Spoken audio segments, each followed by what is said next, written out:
What's up, bitches? I might be back. Alright. Let's be the drama. I'm definitely back. I don't know. We're just gonna go with the flow. I let spirit move me. We're gonna do a counterpart reading. And we'll see what comes out. So, as always, take what resonates, leave what does not, don't make it fit. I probably need some more disclaimers since, you know, people want to take things personally. If it triggers, maybe you should address the trigger and we can talk about that privately. Anyway, let's find out what's going on. We're going to check in on the mirroring energies and what your person wants you to know, what's coming up, what's shifting. We'll see. Let's see where spirit moves us. All right. At the gate, I could be the one, in quotation marks. Because we know there's so many schools of thought on whether or not there is the one. If you've been here long enough, you know my opinion on the matter. Alright. What else do counterparts want us to know? I see you getting short. I know what that means. I'm being forced to make a choice. I feel powerless. I don't know how to move forward. I want to get one more. Ooh, these are on the ball. And it's funny because I was going to grab a different deck and I heard no 4. And I'm like, okay. Okay. I choose. Alright, what is going on with the counterpart? That's a lot. Too much spirit. Let's keep this concise.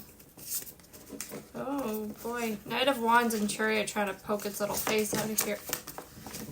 And the Fool. Alright. What? Screaming. Okay, fine. It's just gonna be a long story today, okay? So, we've got the Sun coming out here. So, with this, I'm feeling more of a transformation coming here, more of a stepping into your power, into what lights you up, into your light and the things that you feel passionate about, and perhaps even that very strong masculine energy or that solar plex where you feel very driven to do something in your life, to take control of your life. And it's kind of interesting because we had this, I feel powerless, I don't know how to move forward. So it's much more like your counterpart either sees or feels this energy, and it's kind of shocking them because you have this strength and this very grounded, abundant material world, and they see you kind of just heading it on. And whether or not you feel like you're actually at this space or not, something in your energy is coming off like this. And even that was something that I heard in one of the readers that I follow, is this same kind of energy where this is how you are being perceived, whether or not you feel like you're in that space or you're putting out that energy. That is how others are seeing you, including your counterpart. And for some reason, this has them unsure of how to move forward, either in their own life, in the connection, or if you are a twin flame, those dynamics and those shifts, it's probably going to cause a tower moment for them so that the energy can rebalance. But all in all, there's this kind of powerlessness, perhaps addiction, self-sabotaging patterns and behaviors are coming back up, especially if those are like inner childhood wounds, karmic cycles, family karma, things that you've been working on. It's very easy for those things to come back up when you're triggered. And if you feel powerless, the thing that you're going to do is lean into something that makes you feel good, that makes you, that, you know, placates that feeling of powerlessness. And that can be that stirs up the ego, right? Anything that you do or act out, especially if you're healing your inner teen, you may see this kind of a rebellion. And I keep getting drawn back to this. I see you getting short, and I know what that means. So if you are standing in your power and you are setting clear boundaries and you're like, I know what is for me, I know where I'm going. When you're in that energy, it's very clear to others what you are and are not willing to accept. It very much shows others how to approach you, and how they have approached you in the past, they know is not going to work. And they feel like they're being forced to make a choice here, perhaps between, who they are now, who they've been, who they want to be, or between different elements in their life, and feeling like they may lose you if they don't step up, match your energy, kind of a thing. Or have something to offer that is equal to the space and place where you are in your life or your journey or whatever that is for you on the whole, right? On the whole of who you are showing up now in your personal evolution. It's like, can they add to that? Can they make you better than you are? Or do they still have growing to do? And that's them being forced to make a choice. Like, are you going to choose to go things your own way? Are you going to choose to step up? Are you going to choose to take another path? We all have karma that we are here playing out, but we still have free choice, and you can know what the lesson is without actually taking that path, right? You can know something isn't meant for you, or that it's going to hurt you or cause you stress or whatever, and know from other people's examples and just seeing it and being like, no, that's not for me. I know what that lesson would be. I can sit here and appreciate that, but not take that path. And that takes a lot of strength to be able to do that. So perhaps you are coming up to something like that. A good example for me is any kind of like corporate job. Is very hard for me to do anything where I feel like I'm selling my soul. I cannot do it. It is not my karma, and it has not been an easy life taking that road, but it has been rewarding in a lot of other ways, but it has not been easy. It's come with a lot of other really hard lessons, and perhaps you've come through something like this, and your person is seeing that strength. They're seeing your resilience and overcoming your own inner demons and things like that, your shadow and those aspects of yourself, and transforming, right? They're seeing you constantly transform, and this is in turn triggering their own shadow and their ego. And people are put in our life to help us along our path, whether it be to,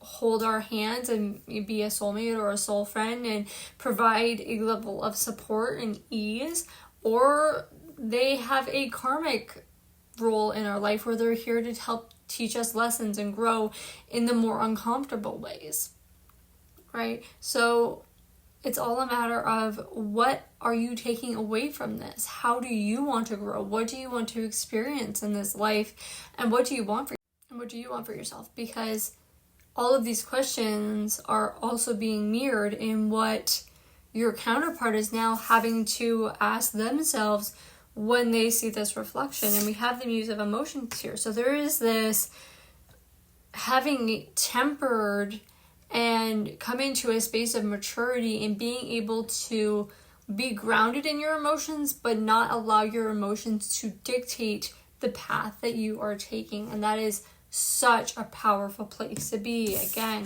coming back with this power and this strength and just this radiance. And there is a lot of feminine energy. This whole deck is only feminines, but it's coming out much more as the feminine energy, and being just very grounded in your knowing and taking things a step at a time, and really coming to a place of, I'm going to handle what's in front of me, and whatever's coming down the road, I'll handle it when I get there. But there's this interesting mirroring in the messages that came through. It's, I could be the one, I choose you, I'm being forced to make a choice, and there's this element of choice that's being made, and we didn't have any sevens come out, but it's this kind of, not all that glitters is gold, and that's something I've told my masculine many a time. And, you know, not all stars are stars kind of a thing. And sometimes you have to learn the hard way that, you know, people aren't who they say they are. Situations and opportunities may not be as good as you think they are, or whatever the case may be. And sometimes it takes those lessons to learn how to be more prudent. I'm trying to think of the word. It's escaping me. But just being able to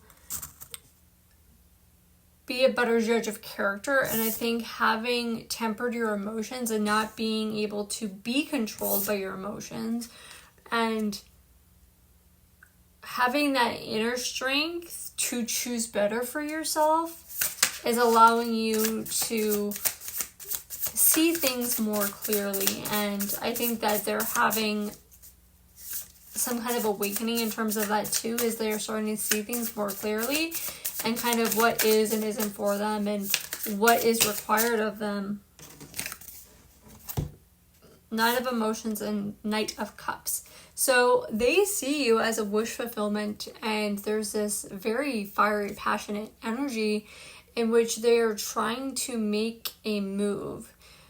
They don't know how to make the move, so it might just be like an act now, think later situation where they come in guns blazing, and I mean that may or may not work for them.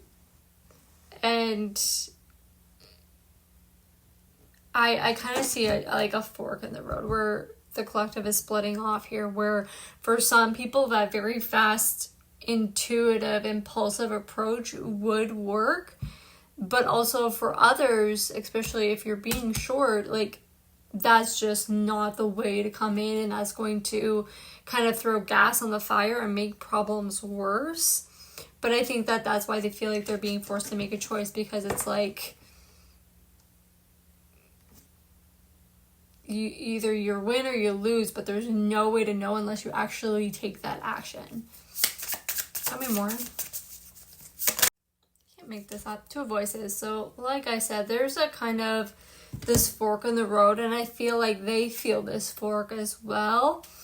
And it's like, even if I take this route, I know that I could probably course correct, do damage control, and still come out with a favorable outcome. But it's much more like, if I never try, I'll never know. And it's coming up to the point where they would rather know and lose than not try and never know what the outcome would be, right? What don't we see about this situation unfolding?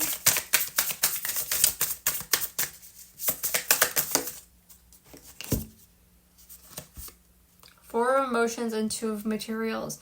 So there is this mirroring energy about kind of not seeing the whole picture, and a need to find the balance between all things internally, so that you can kind of redirect your focus from what hasn't been working to what is working, and really give your focus to what is working, and then using that energy, that power, that know-how to kind of fill those empty cups, as it will, or those things that you don't know, don't have, whatever that lack feeling is, or that you can fuel that from your own internal abundance, from finding that balance within. Guidance or advice.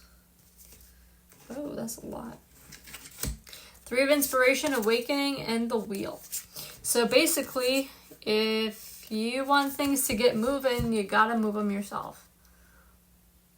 Right? You have to do something, or the universe is gonna do something, or they're gonna do something. in which the ball gets moving. It sets into effect that cause and effect of if you push one domino, the rest of them are going to go. So it's a matter of just someone taking that action, because once it gets going, an object in motion stays in motion, right? An object at rest stays at rest unless acted upon.